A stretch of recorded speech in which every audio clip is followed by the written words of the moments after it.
Amém. Amém?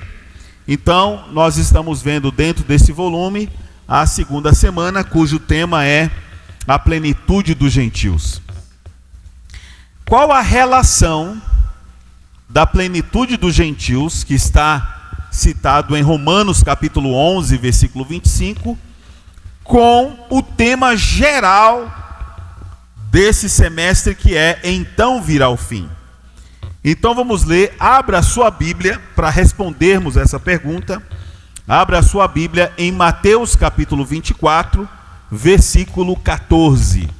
Amém? Mateus capítulo 24, versículo 14. Na sua versão revista e atualizada. Amém? Quem achou, diga amém. Amém. Quem não achou, olhe no painel aqui em cima. Amém?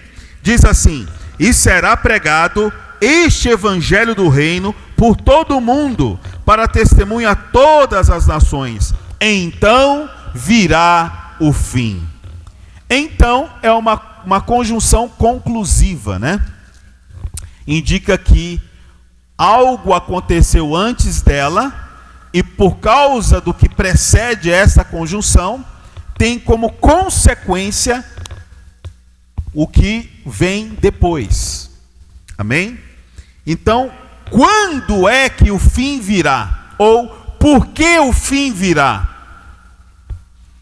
De acordo com esse texto, quando houver a pregação do evangelho do reino. Então, a pregação do evangelho do reino enseja o fim, provoca o fim. Então, por que o irmão Pedro tem se desesperado, né, para que a gente vá para as ruas, para que a gente pratique o posso orar por você, pratique a comportagem dinâmica e tudo isso? Para que se cumpra essa palavra, para que se cumpra as escrituras. Então, o fim não só deve ser esperado, mas o fim deve ser apressado. Não é isso que o apóstolo Pedro diz? Nós devemos esperar e apressar a vinda do dia do Senhor. Então, de um lado a gente espera, de outro lado a gente apressa, a gente acelera. E como é que eu posso acelerar a vinda do fim? Eu posso acelerar pregando o evangelho do reino. Amém? Esse evangelho do reino, ele tem como conteúdo o evangelho da graça, que torna o pecador filho de Deus, e o evangelho do reino torna o filho de Deus em um vencedor. Então, por que nós estamos na vida da igreja? Para receber o evangelho do reino, que torna cada um de nós um vencedor. O Senhor não quer apenas filhos que sejam tecnon ou ruiós. O Senhor quer filhos maduros, o Senhor quer filhos herdeiros. Então, o filho herdeiro é aquele que se conecta não só com o pai, mas com o que o pai faz. Se o pai está envolvido com a pregação do evangelho do reino, os seus filhos herdeiros também o estão. O pai não está fazendo uma coisa e o filho está fazendo outra coisa. Então, o filho herdeiro é aquele que se une à causa do pai, ao propósito do pai. Amém? Então, hoje, nós estamos recebendo mais uma porção. Ao longo dessa semana recebemos. Hoje nós vamos sublinhar alguns pontos importantes que nos faz entrar nessa esfera. Então, qual a relação da plenitude dos gentios com então virá o fim? É que quando o último gentio, predestinado por Deus, for alcançado, de um lado, a história do povo de Israel se reiniciará. De outro lado, o Senhor terá alcançado o número dos gentios ideal para o seu propósito, para o seu fim. Sendo que, dentre os judeus, apenas o seu remanescente nos dias atuais serão salvos. o seu remanescente será salvo.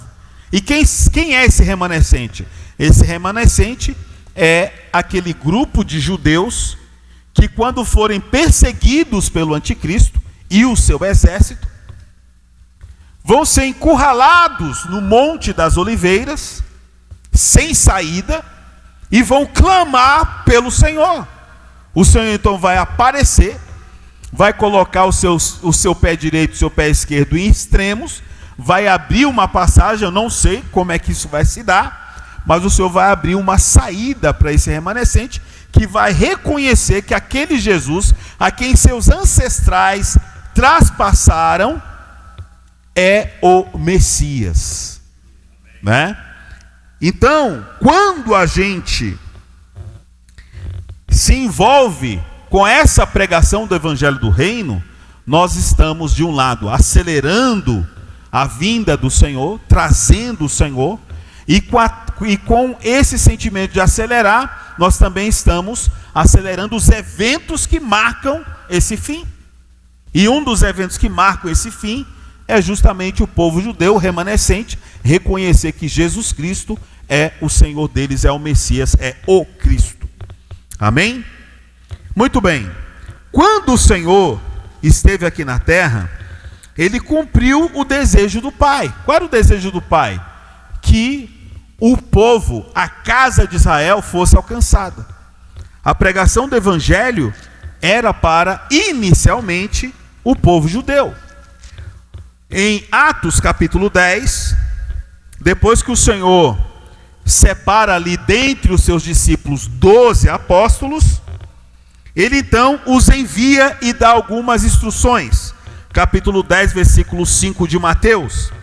A estes 12 enviou Jesus, dando-lhes as seguintes instruções: não tomeis rumo aos gentios, nem entreis em cidade de samaritanos.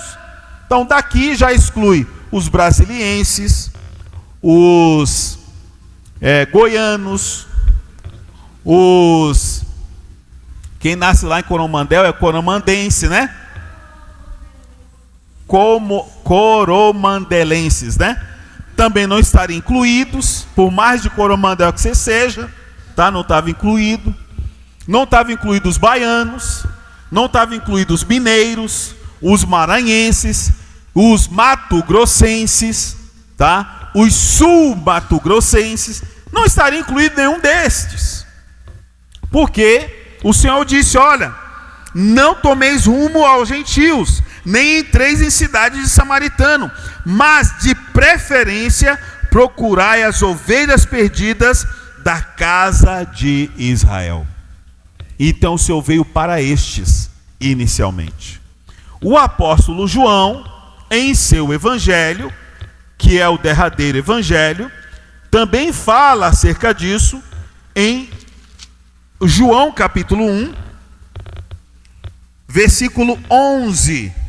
Ele diz assim, João, evangelho de João capítulo 1, versículo 11 diz: veio para o que era seu, e os seus não o receberam. Então o Senhor veio para eles, e eles não receberam o Senhor. Aí tem a advertência do versículo 12. Mas a todos quantos o receberam, deu-lhes o poder de serem feitos filhos de Deus, a saber, aos que creem no seu nome. Então, embora os apóstolos, os discípulos, as mulheres eram parte do povo judeu, a maioria dos judeus não creu no Senhor, não aceitou o Senhor. Pelo contrário, fizeram oposição ao Senhor durante todo o período que o Senhor esteve aqui na terra. A gente percebe isso, existem vários textos que mostram isso, mas nós vamos ler isso em Mateus capítulo 12, a rejeição gradativa e que culmina no ápice da rejeição do povo judeu, e o Senhor então é obrigado a se voltar para os gentios. Então no capítulo 12, né, no versículo 38, eles dizem assim: Então alguns escribas e fariseus replicaram: Mestre, queremos ver de tua parte algum sinal. Por que eles queriam ver algum sinal? Para saber se de fato Jesus era o Messias.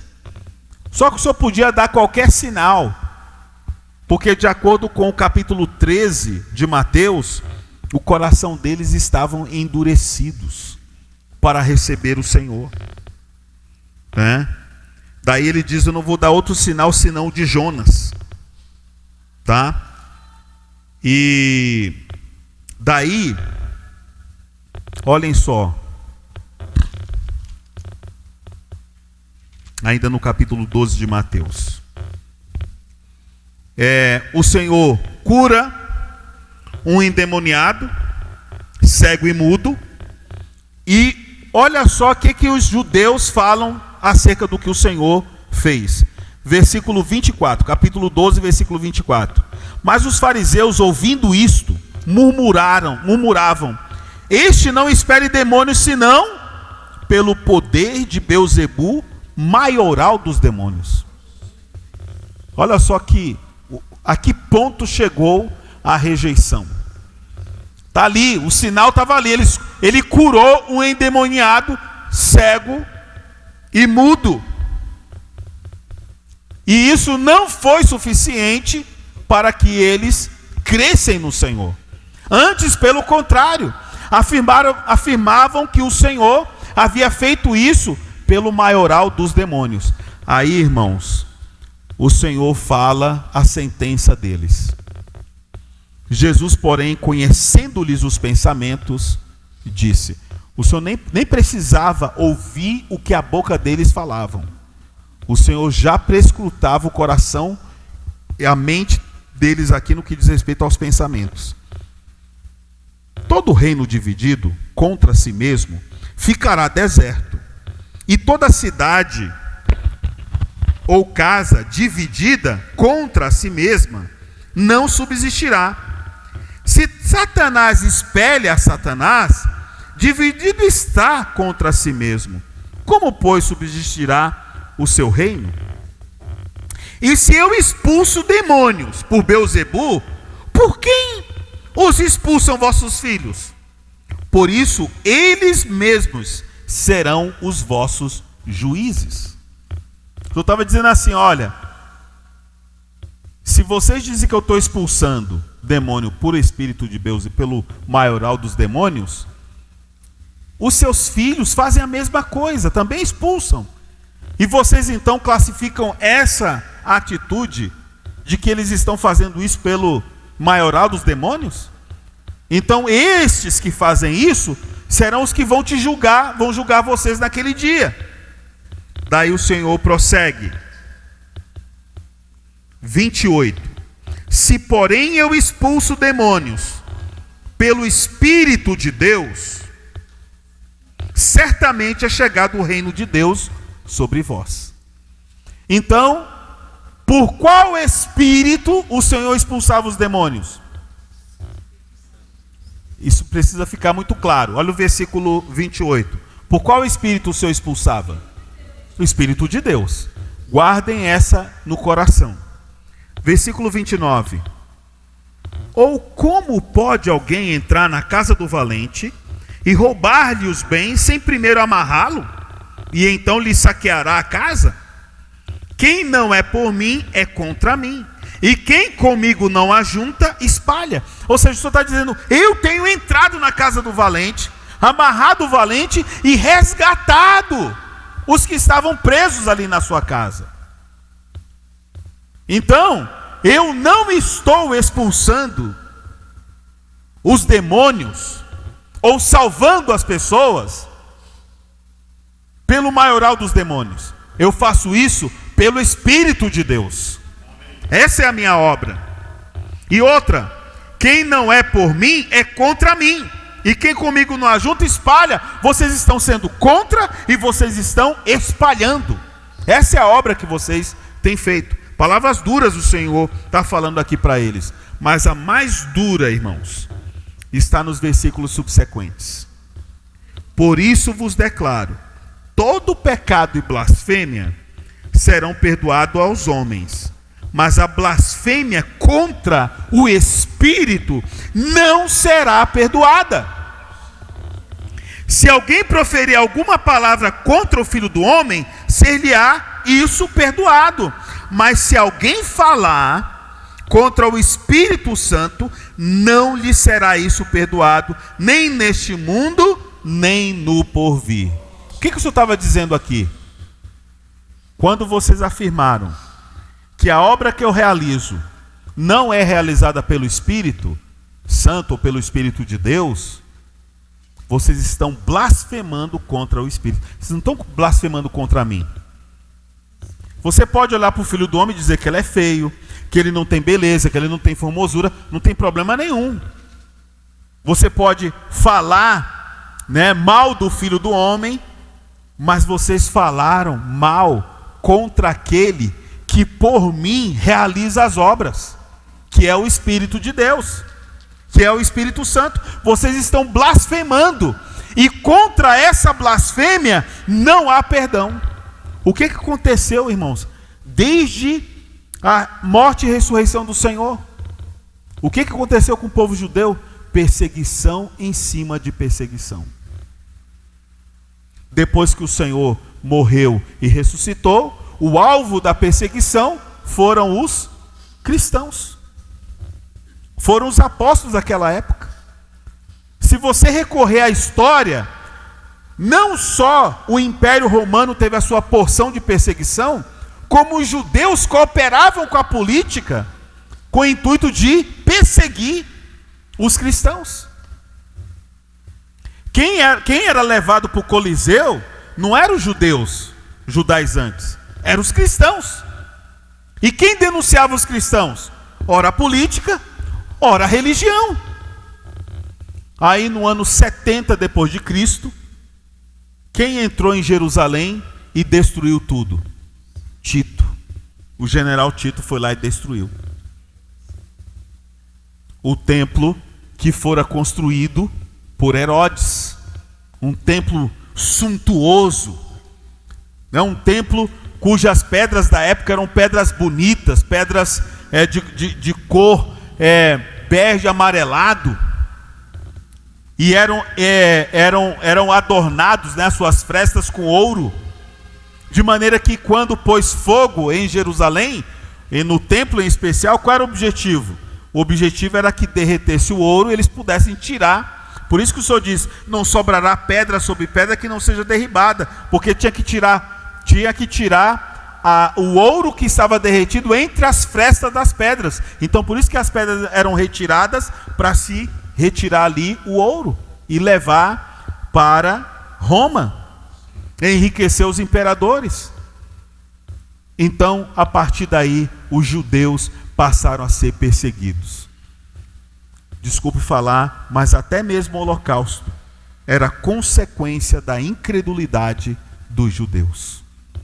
A gente assiste os filmes, fica comovido, não apoiamos Hitler de maneira alguma, mas aquilo ali tem uma porção da permissão de Deus, em virtude do quão trágico e quão contundentes e quão blasfemadores eles agiram para com o Senhor Jesus.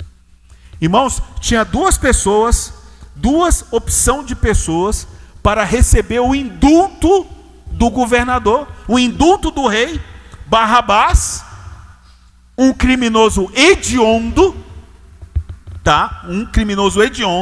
e Jesus.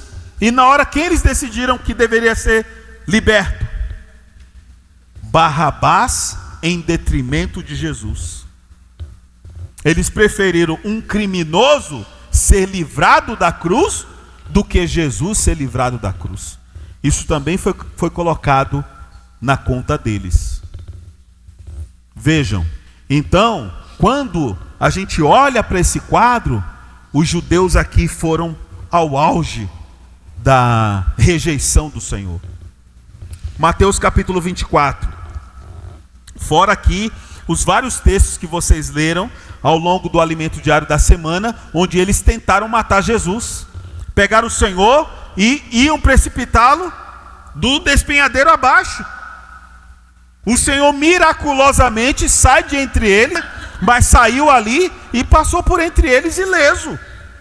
Então, mas o desejo deles era matar o Senhor antes do tempo. Capítulo 24. Ou melhor, capítulo 23, versículo 39. Ou melhor, do 37 ao 39. Desculpa aí, tá, irmão? 23, 37, tá? Desculpa aí por mexer no seu omoplata, na sua cravícula, na sua cervical aí, dá um nó, né, nela aí. Ok, vamos lá. 37. Jerusalém, o Senhor falando, são palavras do Senhor. Jerusalém, Jerusalém, que mata os profetas e apedrejas os que te foram enviados. Quantas vezes quis eu reunir os teus filhos, como uma galinha junto os seus pintinhos, debaixo das asas, e vós não o quisestes. Eis que a vossa casa vos ficará deserta. Declaro-vos, pois, que desde agora já não me vereis, até que venhas dizer: bendito que vem em nome do Senhor. Então, amados, o Senhor, depois dessa rejeição atroz, se virou as costas para os judeus e se voltou para quem? Para os brasilienses, para os maranhenses, para os mineiros, para os baianos, para os matogrossenses, para os coromandelenses, né? Os cearenses. O Senhor se virou para esses, porque os judeus se viraram para o Senhor. Então, por isso que a história dos judeus foi interrompida e começou a nossa história. Amanhã, que tal a gente usar, né, uma parte do partido do pão para contar como é que você foi alcançado pelo Senhor, né? Contar a sua história de conversão. Quem foi que bateu lá nas portas sua, né, para te apresentar o Evangelho? Ou em que momento você estava aí andando, perambulando, e alguém te deu um folheto? Ou quem sabe alguém entrou em contato por você por telefone, ou te fez uma abordagem no trabalho? Enfim, conte essa história, porque essa história mostra um gap, um hiato, um espaço de tempo entre o pause na história do povo judeu e o seu futuro reinício, que vai acontecer quando surgir o anticristo. Daqui a pouco vamos contar esse contexto. Então, no capítulo 24, o Senhor, a partir do versículo 1, diz assim: tendo Jesus saído do templo, ia se retirando. O Senhor vira as costas para o templo. Se o Senhor está saindo do templo, as suas costas ficaram para o templo. E o Senhor agora se volta para os gentios. Aí os discípulos ali, impressionados, né? Quando se aproximaram deles os seus discípulos para lhe mostrar as construções do templo, ele, porém, lhes disse: não vedes tudo isto?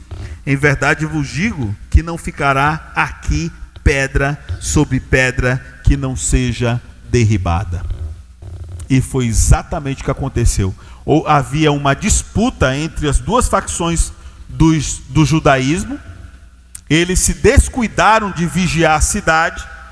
Tito, que já estava sitiando a cidade, surdinamente entra em Jerusalém e incendeia tudo, põe fogo em tudo, inclusive no templo. Então isso mostra o quão Deus vindicou o seu Filho, Senhor Jesus. Muito bem. Agora vamos entender essa interrupção da história dos gentios. Daqui a pouco eu vou pedir para você passar para o segundo slide depois desse aí. Mas não agora. Não agora, é segredo nosso, tá? Ninguém pode saber, só eu e você. Então, Daniel capítulo 9. Daniel capítulo 9 vai contar acerca das 70 semanas de Daniel. Lembrando que cada semana profética de Daniel capítulo 9 corresponde a 7 anos e não 7 dias. Ok? Corresponde a cada ano cada dia corresponde a um ano, ou seja, uma semana de 7 dias é uma semana, na verdade, de 7 anos. 70 semanas é 70 vezes 7 anos, que vai dar um total de 490 anos. Muito bem, boa de matemática, muito bom. Versículo 20 de Daniel capítulo 9. Falava eu ainda e orava, confessava o meu pecado e o pecado do meu povo de Israel, e lançava a minha súplica perante a face do Senhor meu Deus, pelo monte santo do meu Deus. Falava ainda na oração, quando o homem Gabriel, que eu tinha observado na minha visão ao princípio, veio rapidamente voando e me tocou a hora do sacrifício da tarde. Ele queria instruir-me, falou comigo e disse: Daniel, agora saí para fazer-te entender o sentido. Daniel tinha recebido a visão, mas não tinha recebido a compreensão dessa visão. Então, aqui o homem Gabriel, na verdade é o anjo Gabriel, o arcanjo Gabriel, o arcanjo da mensagem, veio trazer-lhe o entendimento daquela visão que o perturbara. Versículo 23, no princípio das tuas súplicas saiu a ordem, e eu vim para tu declarar, porque és muito amado. Considera, pois, a coisa e entende a visão. 70 semanas estão determinadas para o teu povo e sobre a tua santa cidade, para fazer cessar a transgressão, para dar fim aos pecados, para expiar a iniquidade, para trazer a justiça eterna, para selar a visão e a profecia, e para ungir o santo dos santos.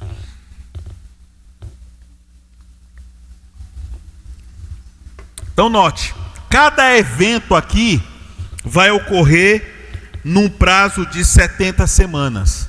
E cada evento aqui está separado por vírgula, Então cada sentença aqui é um acontecimento e tem um prazo determinado para isso ocorrer. Então no versículo 24, nós temos um resumo de tudo, dentro das 70 semanas ou 490 anos. Versículo 25, sabe e entende. Desde a saída da ordem para restaurar e para edificar Jerusalém, até ungido ao príncipe, 7 semanas e 62 semanas. As praças e as circunvalações se reedificarão, mas em tempos angustiosos. 7 mais 62 dá quanto? 7 mais 62. 7 mais 62. 69. Para 70 falta quanto? Uma. Então, dentro de 69 semanas, o que vai acontecer? A saída da ordem para restaurar e para edificar Jerusalém. Isso aqui vai ocorrer em 7 semanas. Até ungido ao príncipe, 7 semanas, e aí essas 7 semanas corresponde à primeira sentença, e as 62 semanas corresponde desde ungido até as praças e as circunvalações se retificarão, mas em tempos angustiosos. Depois das 62 semanas, ou seja, depois da 69ª semana, porque ele está contando aqui, 7 semanas, um episódio, 62 semanas, outro episódio. Depois dessas 62 semanas, então 7 mais 62, 69. Então depois dessa 69ª semana, o que vai acontecer? Será morto ungido e já não estará. E o povo de um príncipe que há de vir destruirá a cidade e o santuário, e o seu fim será num dilúvio, e até ao fim haverá guerra, desolação são determinadas.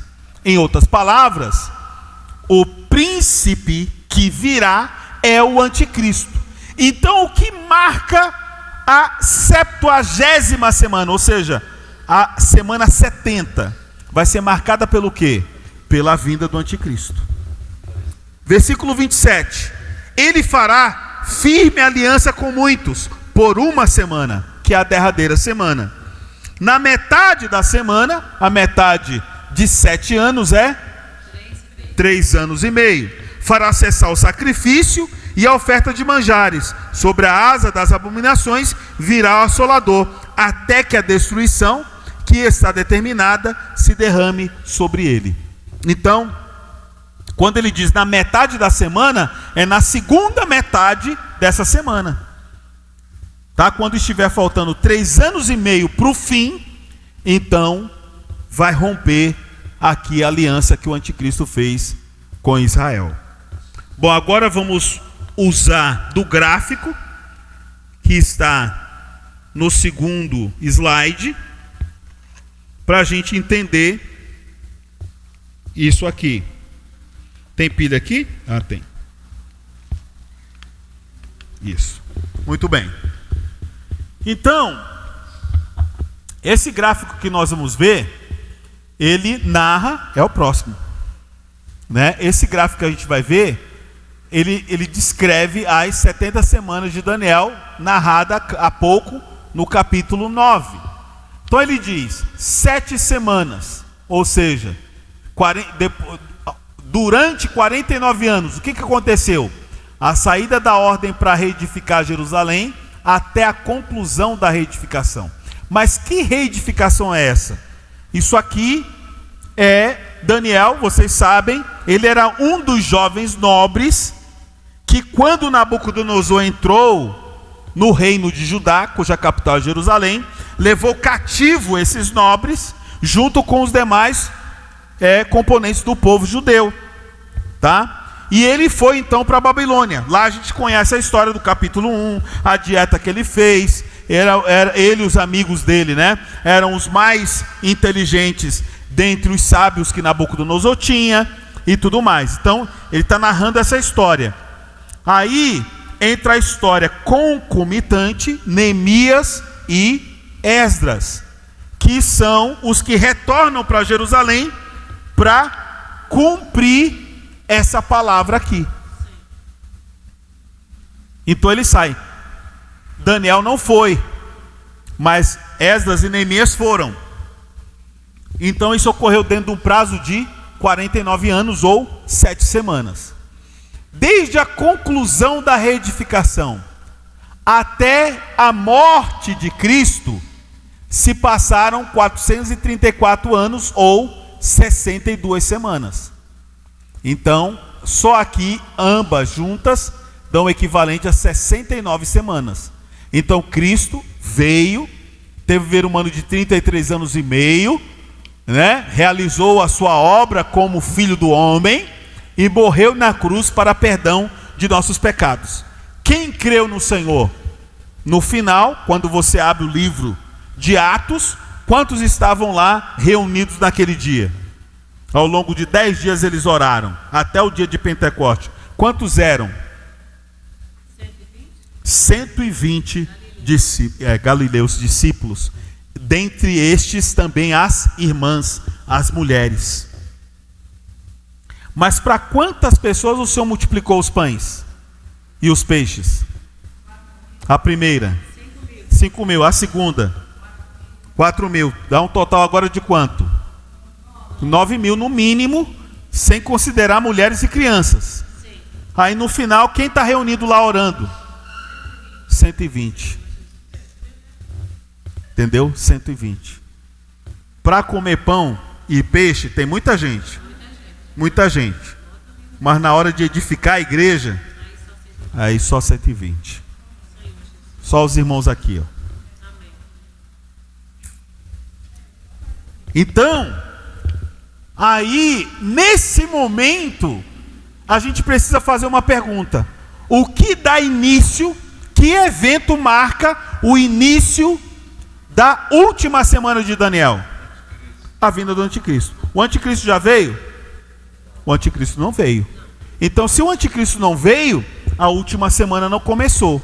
E se a última semana não começou, desde a morte do ungido até os dias atuais, o que está acontecendo? Nós estamos pregando o evangelho do reino para alcançar a plenitude dos gentios. Chegamos à plenitude dos gentios?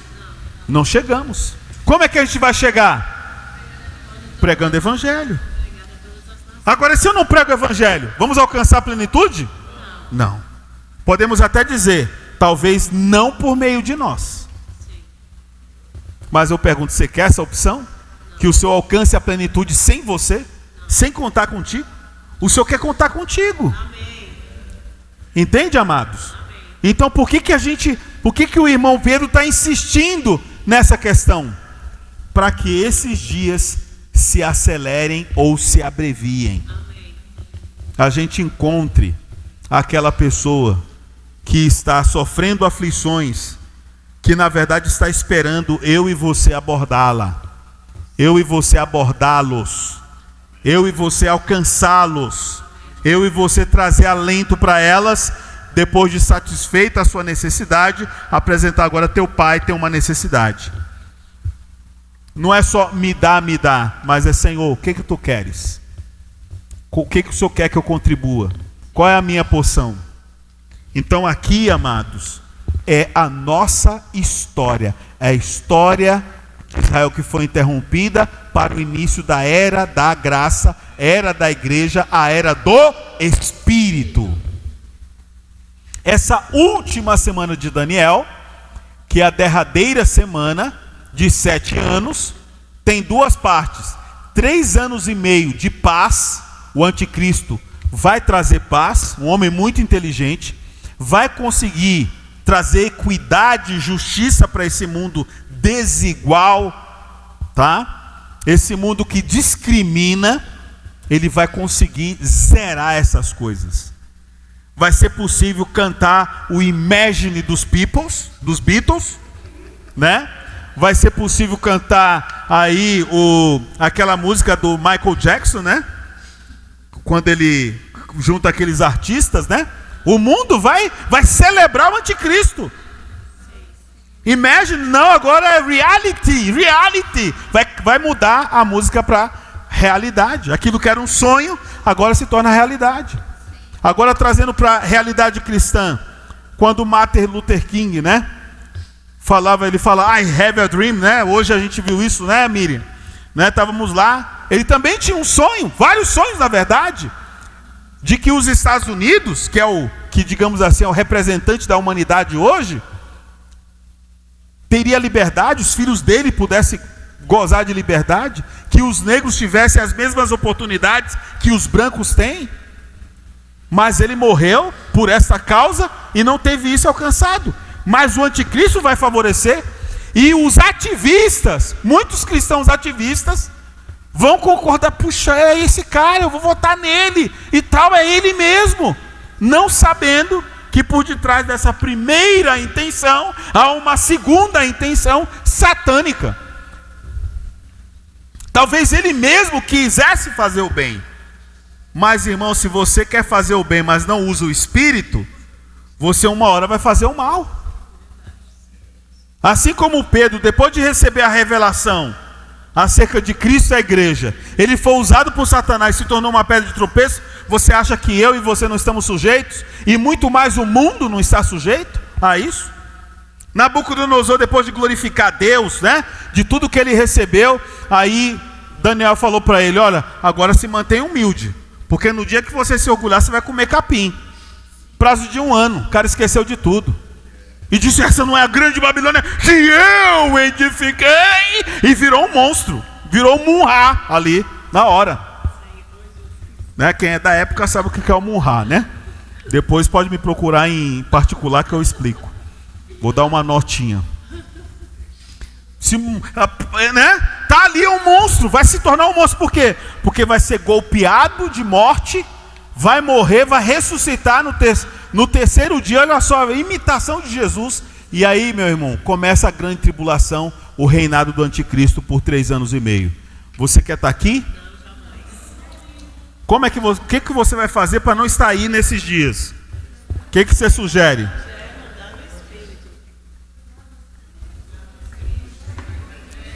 Edifique a igreja.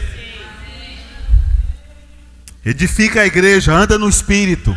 Negue-se a si mesmo. Tome a cruz. Lide com as suas dificuldades, com as suas carências, com os seus conflitos, né? Esse é o momento de tratar tudo, para ser arrebatado até, na verdade aqui, antes de deflagrar a grande tribulação. Há uma promessa do Senhor para estes. Vamos ler Apocalipse capítulo 3.